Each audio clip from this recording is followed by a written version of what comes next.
আসসালামু আলাইকুম বন্ধুরা, এটা GM2 আনারের জগতে সারা ফেলানো একটা জাত। চমৎকার ফল সেট হয় এটাই। আপনার ফুড সেটিং হার অনেক বেশি। আপনার এটা আমি 12 ইঞ্চি একটা টবে রোপণ করছিলাম। গাছটার বয়স অলরেডি 1 বছর, এর বেশি হবে না, কম হইতে পারে, বেশি হবে না। পাশের এটাও GM2, এই গাছে কিন্তু ফল ছিল 2টা, এটা আমরা হারভেস্ট করছি। তো যারা আমরা ছাদ বাগানে অনেকেই আনারের জাত সিলেক্ট করতে চাই, তারা কিন্তু GM2 আনার নিঃসন্দেহে সিলেক্ট করতে পারেন আপনাদের পছন্দের তালিকায়। আমি আপনাকে গাছটা দেখাই, দেখেন গাছটা কিন্তু খুব বেশি একটা বড় না এবং ছোট্ট একটা টবে রোপণ করা। আমাদের টব স্বল্পতা, যার কারণে আমরা যদি এই গাছটাকে বড় টবে স্থানান্তর করি, সেক্ষেত্রে কিন্তু আমরা ফলনের পরিমাণ অনেক বেশি পাবো, ফলের সাইজ অনেক বেশি হবে। এই ফলটা আমার কাছে এই মুহূর্তে পরিপক্ক মনে হয়েছে এবং এটা 250 গ্রামের বেশি ওয়েট হবে, কম হবে না। তো এটা আপনার বর্ষার সিজনের শেষ ফল। আনার কিন্তু আবার ফল সেটিং সময় চলে এসেছে। শীতের সময় যে ফলটা সেটিং হবে, যেটা আপনার অক্টোবর নভেম্বরে যে ফুলটা আসবে, এখনও কিন্তু আপনার গাছের পরিচর্যা করার সময় আনার গাছে এক্সট্রা খাবার দিয়ে দিলে গাছটা অনেক হেলদি হয়ে যাবে এবং শীতে প্রচুর ফ্রুট সেটিং হবে। তো আমি আমার এই গাছ থেকে ফলটা এই মুহূর্তে হারভেস্ট করব এবং এটার ভিতরে কালার আমি আপনাদের সাথে শেয়ার করব। বলে রাখা ভালো, এটার ফল কিন্তু আমরা আগে পরে অনেক খেয়েছি। আলহামদুলিল্লাহ খুবই ভালো এবং যথেষ্ট মিষ্টি এবং সফট সিড এবং রেড কালার, রক্তের মতো টকটকা লাল হয়। অনেক সময় বর্ষার কারণে আপনার কালার 19-20 হতে পারে, কিন্তু এটা শীতে আরও বেশি কালার ধারণ করে। আমাদের ছাদে বেশ কিছু আনারের জাত আছে আমার কাছে, আমাদের বাগানে আছে এবং আমার ছাদ বাগানে আছে। এটাও GM2, তারপরে এই যে এটা আছে GM2। এই যে দেখেন এই গাছেও অনেক ফল আছে, এই যে একটা ফল অলরেডি, এই গাছটাও 4টা ফল আছে। তারপরে আছে আপনার এটা আছে অস্ট্রেলিয়ান, এটা এখনো ফল সেট হয় নাই।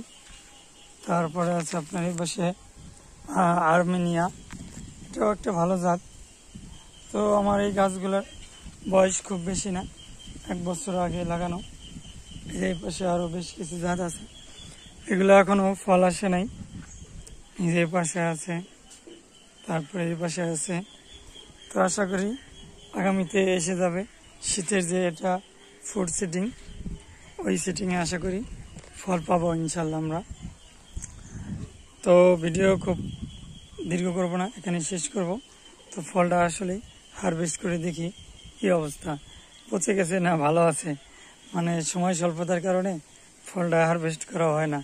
আর সবচেয়ে মজার ব্যাপার যেটা, গাছে থাকলেই কিন্তু অনেক সুন্দর লাগে, ছাদে আসলেই আপনার আমার এই গাছটার দিকে নজর আসেছিল। এরকম ফল ঝুলে থাকলে আসলেই কার না নজরে আসবে, সবারই নজর কাড়বে এমন টকটকে লাল ফল গাছে যদি ঝুলে থাকে। তো দেখি এটার ফল কালারটা কি অবস্থা।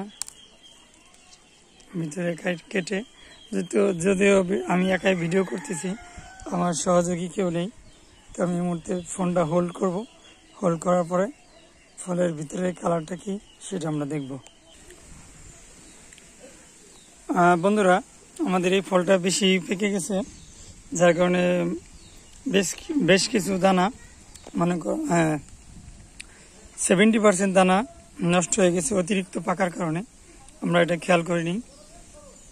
আরেকটা বিষয়, এই সাইডে কিন্তু সানলাইট পড়ার কারণে এপাশে কালারটা রেড আসছে বেশি, আর এপাশে ভিতরে থাকার কারণে এপাশে ফ্যাকাশে রেড।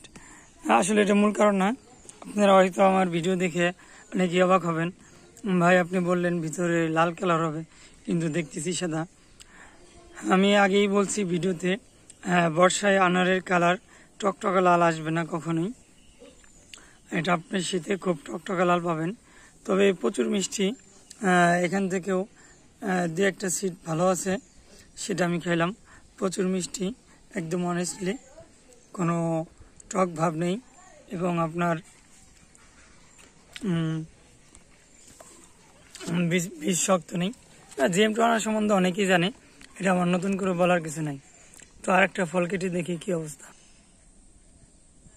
বন্ধুরা, আরেকটা ফল আমি হারভেস্ট করে নিলাম। তো এটার কি অবস্থা ভিতরে চলুন দেখে আসি। আলহামদুলিল্লাহ, এই ফলটা যথেষ্ট ভালো আছে। এটার কালার আর ওইটার কালার দেখেন ডিফারেন্ট। আমি ওইটা আগেই বলছিলাম যে ওটাতে আমাদের হারভেস্টিং অনেক লেট হয়ে গেছে, যার কারণে অধিকাংশ বীজগুলা নষ্টের দিকে চলে গেছে। তো দেখেন, এটা কিন্তু গোলাপিয়া রং আছে, কালার আছে, এবং এটার বীজগুলা যথেষ্ট ভালো আছে।